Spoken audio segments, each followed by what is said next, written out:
Okay, this will be my vlog on MR, or what is known now as intellectual disability, which I will call ID throughout this vlog. This vlog asks the question, how do we discriminate between the different levels of MR, aka intellectual disability, and why do we call MR intellectual disability? Well, through the videos, I saw that for mild retardation, it is usually first seen through regular physical exams, but may not be apparent until the child enters school and their performance level isn't up to par with the rest of their classmates. A few evaluation tools that they use include norm reference evaluations that are often used, ages and stages questionnaire, and child developmental inventory. Like children are supposed to be able to do certain tasks by certain ages. They find the causes of mental retardation through EEG to determine abnormal brain activity that can be associated with seizure disorder. Chromosomal analyses are used to determine genetic disorders that may cause MR or ID. They also mention disorders that may mime retardation or can occur currently, which include ADHD, autism, and autistic spectrum disorders, pervasive developmental disorders, personality and mood disorders, and schizophrenia. They also go on to say, mention about comorbid physical disorders, which deal with cardiac diseases, cerebral palsy, and seizure disorders. The second question, why do we call MR intellectual disability, is because the term MR, or mental retardation, has developed into a term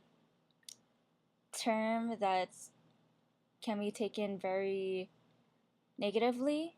It's considered now a negative term, and they changed it to intellectual disability, I think, in order to address that issue.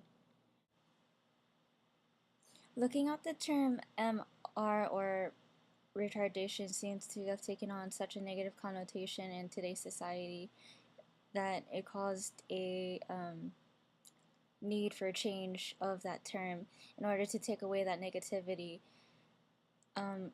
By placing such a negative connotation on the term, places a label on the student or child, and they wanted to try and take that label away by replacing that label with yet another label.